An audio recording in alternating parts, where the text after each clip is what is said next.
Associated with the economic crisis, the crisis of social reproduction that is indicated by the struggle of many households being unable to support life. This has also become worsened by the COVID-19 pandemic. Also, not unrelated to our socio-economic situation is the scourge of interpersonal violence, gender-based violence, drug and substance abuse, and criminality, which are devastating many families, households, and communities. We must continue tackling these scourges whilst tackling the COVID-19 pandemic to protect human life. In other words, what we are saying as the SACP, much as we should be prioritizing dealing with COVID-19, but we must not also forget about these other scourges that are afflicting our society. We need to wage those struggles in their totality. We must protect the supremacy of our Constitution and the rule of law. Our Constitution is a product of our liberation struggle, of which, as the SACP, we've been a proud participant over the last 100 years. And during this time, we lost many lives as a result of violence by the colonizers, the apartheid regime, and its surrogates. We value each life equally that we lose, before and even after 1994, and both inside and outside our country. We lost, amongst others, the life of our very own General Secretary, Comrade 𝗭𝘂𝗯𝗲, due to violence, counter-revolutionary violence. His assassins were aiming at perpetuating apartheid. With the steady leadership of our movement, the masses rejected the invitation to a civil war, which was the intention of the assassination of our late General Secretary. And we today are calling upon the same. Let's reject any attempt at driving our country towards civil conflict. Our Constitution is not something we can allow any person or grouping to gamble with or undermine. Defending the supremacy of the Constitution and the rule of law is therefore a national imperative. That's our main message as we launch the centenary month of the SAC. We strongly condemn the groupings and individuals who are inciting violence to undermine our Constitution. As things stand, we have not recovered at all from the consequences of apartheid violence, including the violence the apartheid regime sponsored through its surrogates. All over the country, but even more so in a province place. The majority of the loss was experienced by black families in the main. Never again must any person be allowed to return us to the dark past we experienced. We must actually quote some of those who have gone before us, who once said, and continue to be a revolutionary yesterday. Indeed, you were a revolutionary. But if today you become a counter-revolutionary, we won't say because you were a revolutionary day before yesterday and yesterday that you are still a revolutionary. We will call you what you are, a counter-revolutionary. This is a lesson that all of us as leaders will have to learn. In the same vein, with the Salvation Army in 𝗭𝘂𝗯𝗲, which will dissolve in favor of our transition to democracy, valuable and irreplaceable. They will not go around carelessly inciting violence and mobilizing to undermine the very hard-won democratic transition that the MK fought for. Let the name of MK not be allowed to be used to pursue what essentially is a counter-revolutionary agenda. We say this because we know as communists what war is and what war means. Masingadlali ngeke. Ngoba impi iyabulala.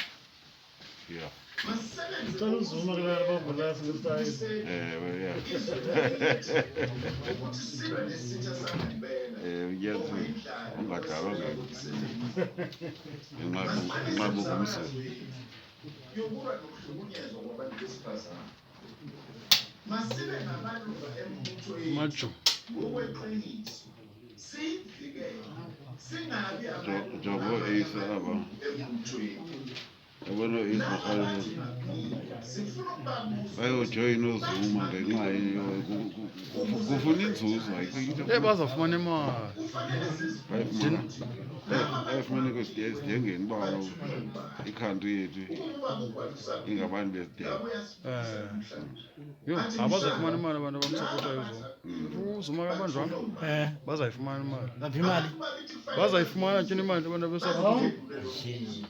Bepresident kaloku laa mntu lo unezavenge zomhlala phantsi. Ii-millions. Yho, izavenge. Hayi uzobhatala even nanantsika le case yakhe phaa ustage MKVA. ya ustage wala case yakhe iindleko zakhe zikuyo. Bazofumana imali. Ndibajongela loo nto mna. The gunshots that were heard were elements inciting violence must be condemned. Watya yakhe ngatamkhukuzeli. Mkhukuzeli kodwa family lamagqwetha awabizi kancinci amagqwetha. Yho, unemali uZuma. Nako wayekelela amagqwetha usikhakani. Usikhakani wabuye ungalo ababhatali akakwazi ukubhatala. Kodwa nemali, usenayo imali. It's time to build a peaceful and a democratic South Africa. Batsho saziwayo kodwa awunemali. Is another key challenge threatening our democracy. We wish to reiterate our support for the Commission of Inquiry into state capture. The Commission must be allowed to conclude its work. The law enforcement officers must follow up on the report of the Commission finalized and submitted. Those who are responsible for complicity in corruption, as investigated by the Commission, must be held to account. We therefore expect consequence management, including through prosecution and asset forfeiture.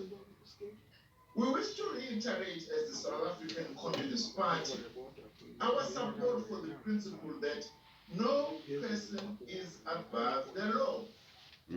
Let us all close ranks to defend our gains and our democracy. Dear comrades and friends, we say this on the 1st of August as to who we are as the South African Communist Party, to add to the words that have already been made by President of the ANC, by COSATU, as well as our Young Communist League. The Communist Party, with the ANC and the Progressive Trade Union Movement, the alliance reconfigured to keep pace with the times and play a major role in the forefront of our liberation struggle. It was the alliance, at some stage in the 50s, called the Congress Alliance, that was behind the drafting of the Freedom Charter. The Communist Party, then as an underground organization, but with its leaders and members active in other Congress Alliance formations, made a huge contribution to that process, to the formation of 𝗭𝘂𝗯𝗲 in its operations and throughout the course of our liberation struggle. That is why, as the SACP, we have a right to say, let the name of 𝗭𝘂𝗯𝗲 not be used. Let us respect those who sacrificed their lives and whose blood was spilled in order to be where we are today by protecting the image of 𝗭𝘂𝗯𝗲. 𝗭𝘂𝗯𝗲 was never a private army of any leader of our movement, but it was a people's army. Today, It was the people's army. building our Today we commit to deepening the struggle against racism, class exploitation, and gender inequalities. Today we commit to build and defend a peaceful and united South Africa. Since this is a launching statement of our centenary celebration, we will expand in our SACP centenary statement to be delivered on the 1st of August, as I have said. But one thing is certain.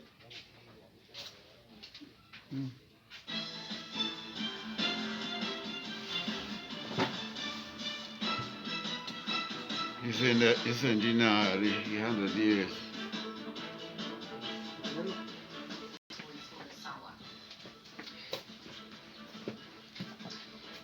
The third wave of coronavirus infection is showing no sign of slowing down, with a new daily record of 26,485 cases in the latest 24-hour cycle. The Constitutional Court agrees to hear former President Jacob Zuma's application to have his 15-month jail term rescinded.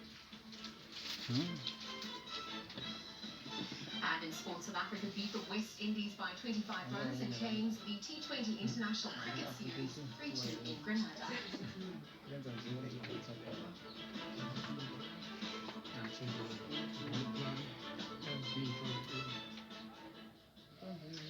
While the Constitutional Court has agreed to hear former President Jacob Zuma's application to have his 15-month jail term rescinded. The application will be heard next Monday, and former President Jacob Zuma will not be handing himself over at midnight tonight. In what was termed a groundbreaking verdict by the Constitutional Court, Justice 𝗭𝘂𝗶𝗶 handed down a judgment that would see former President Jacob Zuma spend 15 months behind bars. Now the Apex Court has agreed to hear Zuma out on why his sentence should be rolled back. He will be afforded an opportunity on July 12th, something that has been widely welcomed by Zuma's family and his supporters. President Zuma and the rest of the family are very elated by this temporal relief. This signals the adherence to rule of law. This signals the kind of justice system that a lot of people have lost their lives for. When somebody is saying, please hear me out, please give me an opportunity to speak my case, and then the court says, okay, we're willing to listen to you. That's the kind of justice system. Justice 𝗭𝘂𝗶. One constitutional law expert says the onus is now on the Constitutional Court and the parties involved to decide on the warrant of arrest for Zuma that was already being signed. I am sure that the parties would agree amongst themselves will approach the Constitutional Court for a directive if they want, that the warrant for the arrest will be held over till there is judgment following the hearing that is set on the throne. Deputy Chief Justice Raymond Zondo now sits at the throne of the Constitutional Court as the acting Chief Justice in South Africa. It remains to be seen whether he will be presiding over the matter later this month. A legal expert has described the court's decision to allow former President Jacob Zuma to apply for the rescission of his sentence. The entire legal fraternity is very surprised at this decision by the court. This effectively means that the Constitutional Court is now adopting Judge Whitchin deliberated over for a period of 3 months, and accordingly very detailed, concise According to court papers, opposing parties on the matter will have until July the 6th to file their affidavits. Abu Rahman, SABC News, Johannesburg. Former President Jacob Zuma will today hold a briefing and address his supporters and his Uganda residents at 6 p.m. tonight. Yesterday, he made his first appearance before his supporters since the Constitutional Court slapped him a 15-month jail term for contempt of court. Some of his supporters reportedly spent the night outside his home, where some members of the Gondo scenes were military veterans had been camping since April. The former president is scheduled to talk to the media again, as I reiterated, at 6 p.m. tonight. But let us now get the latest from Uganda, where our reporter Ayanda 𝗭𝘂𝗯𝗲 is once again standing by. Ayanda, good afternoon. Thank you very much for joining us. I mean, just based on the overnight antics that occurred, and also reports emerging of shots being fired on your end. Can you walk us through what exactly is transpiring as we speak? Well, I can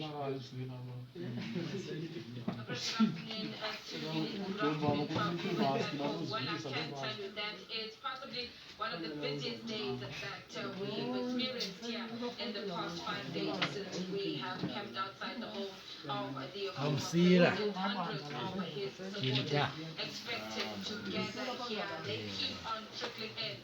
At the moment, I can tell you there is already about a 40-car motorcade that is now nearing the former president's home, coming from Durban and other areas as well. We've seen supporters of the former president coming from provinces like Mpumalanga, the Northwest, the Eastern Cape, and the Free State.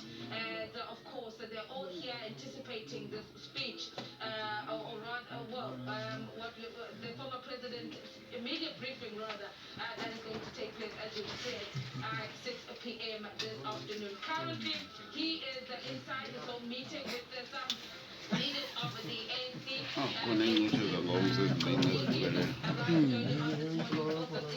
Future.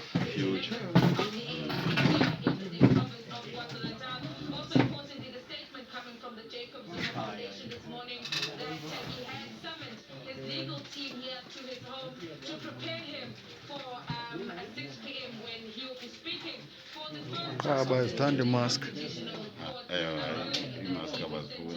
to 15 months imprisonment for being in contempt of court. There has been some very frightening scenes that have taken place where some of the people who have come out here to support the former president firing gunshots in the air. What we've now seen is at least one police officer who understand is commander of one of the units within the South African police force trying to manage the situation, working with the members of 𝗭𝘂𝗯𝗲 military veterans that have also been here. They are working to try and gather the crowd into one central area across from where I am. It's really difficult though, I must say that they have their hands full as people continue to scatter in and around the home of the former president. One police officer would be concerning. We are told that there are police reinforcements that are on standby a few kilometers away from the former president's home, but one presumes that a decision may have been taken by South African Police Service top brass that the police not move in at this point. Seemingly, the one police officer who's here is in communication with the other deployments, and if they necessitate that they move in to try and deal with the situation here, they will do so. But of course, still concerned with regards to social distancing. The crowds are getting bigger. Many people here not wearing masks, and total disregard of the safety protocol. So that's to sum up the situation at the moment. As I'm saying, 40 or 50 vehicles en route. They're nearing the home of the former, from his home, and go back to the areas in which they come from. But they are steadfast that they are going to stay here and see it out. So over the next week, we could possibly still see quite a large crowd still gathered outside the home of the former president. Lisa? And as you've alluded to, many more people on the supporters at large. What are they echoing at this point? Well, the supporters still maintain that they will not allow former President Jacob Zuma to imprison. But more than that, they say they will allow him to hand himself over if all his illegal avenues or the attempts now to try and avert top leaders to the province of KwaZulu-Natal to ensure that there was no violence, damage to property, and loss of life. At the moment, it's still a waiting game insofar as what is going to happen. But of course, the focus now shifting to what is going to happen this week with the court application in Pietermaritzburg, as well as the following week, Monday, in the Constitutional Court. But supporters here are saying they are not going to budge. Lizzo? And I'm Shonga reporter just giving us the latest on Uganda again. Former President Jacob Zuma will be addressing the media and his supporters from Uganda homestead at around 6 p.m. today. We'll continue to monitor that with as well as some of our other reporters stationed outside the homestead. But for a little bit more analysis, we're now going to bring in our political analyst, 𝗭𝘂𝗯𝗲. Levi, a very good afternoon. Thank you very much for joining us as well. Obviously, Concord has agreed to former President Jacob Zuma's application to have his 15-month jail term rescinded. Just looking at the likelihood and the outcomes associated, what needs to be factored in?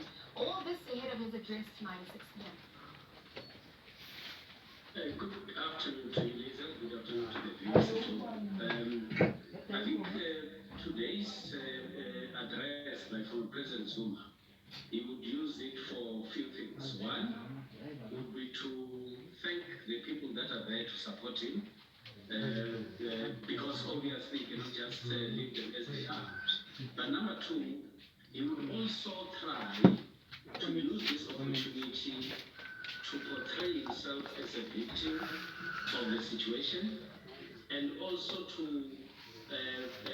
ensure that whoever came there is not disappointed or does not leave not having understood that something is actually right within our political systems and our judicial system. That is exactly what President Zuma has to say to the public. But elsewhere, President Zuma has to also talk about all the different strategies that should make him to be inside the court. That is what he's actually going to do behind closed doors. What am I trying to mean here? What I mean is that President Zuma used different languages to different constituencies. When he's approaching the court, he speaks a different language. When he has the older people in KwaZulu-Natal, he has a different language. When you meet other people, he has got a different language. But for me, I think President Zuma today must not miss an opportunity to ensure that in this day, there should not be bloodshed, and in this day, people should not be seen to be spitting on the constitution of the government. And if he does not address those two things, he might actually be portrayed by other people as a person who has actually turned his back on the constitution and the fight for freedom that he actually fought for. Now, Levi, speaking about the manner in which he addresses the different constituencies, I think on the one end, I want us to perhaps hone in and look at the stance of him, pleading for mercy, just also citing the issue of his age and some of the other core mobilities at hand. In view of this, what are the implications for the judiciary in South Africa? I think just before we get to the implications for the ANC and President Cyril Ramaphosa. Well, I think when former President Zuma now is pleading with the Concord, for me, I'm seeing a person who is saying, I am facing jail and I'm trying my best to avoid going to jail. And that is why he's saying, I have been misled by some people. But also at the same time, look at my age and look at my health. One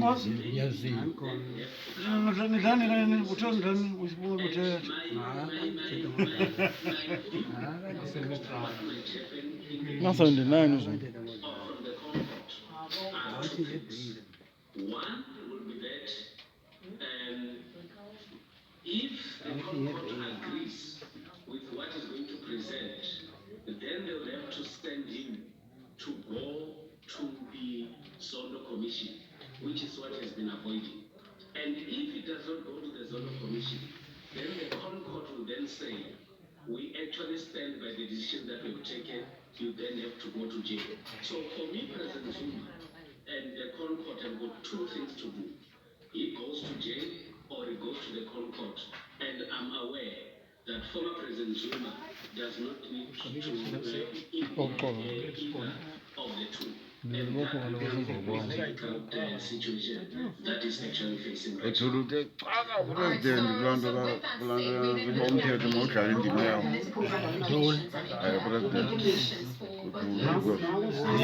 wazi umthetho funeka bomthetho benze umsebenzi wabo. I just want you to perhaps also elaborate a little bit further on that regard. Obviously, obheka icala funeka benze umsebenzi wabo bazakwenizani nalaa mntu what is likely to be expected on that front as well?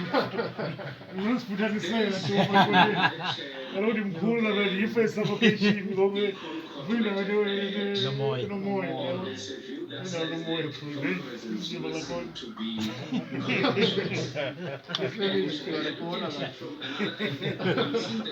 we are the court of fairness. This is the court that is to preserve the rights and granting former President Zuma an opportunity to present a case again. For me, that says we are exploring everything possible so that whatever decision that has to be taken by the court, everybody should then at the end of the day say all fairness has actually prevailed. But what for me is very crucial is that it is important for former President Zuma to go to the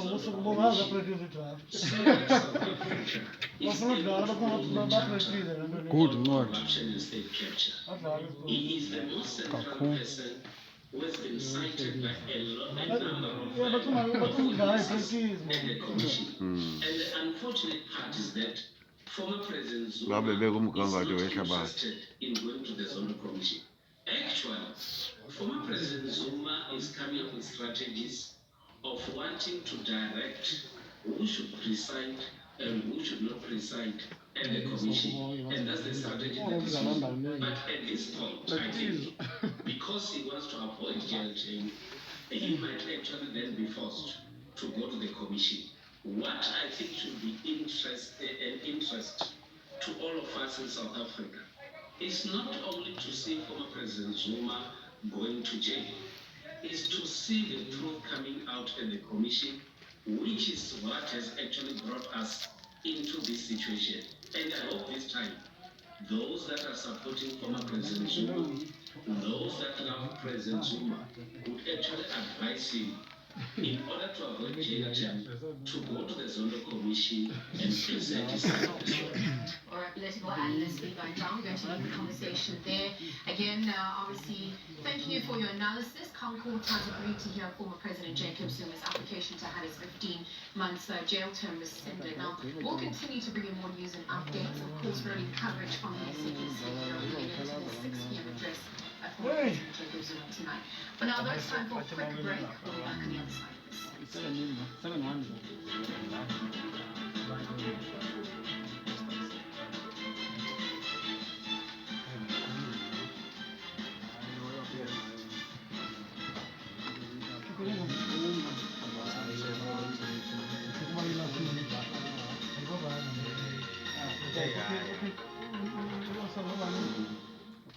Can I get a business account that is tailor-made for my business?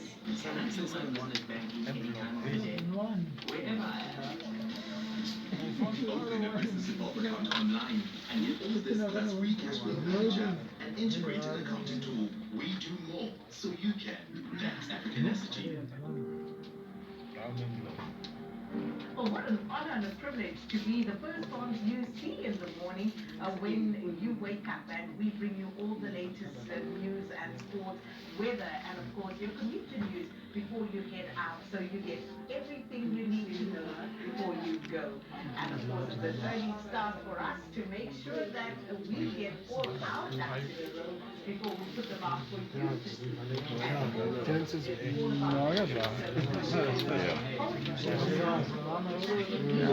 course,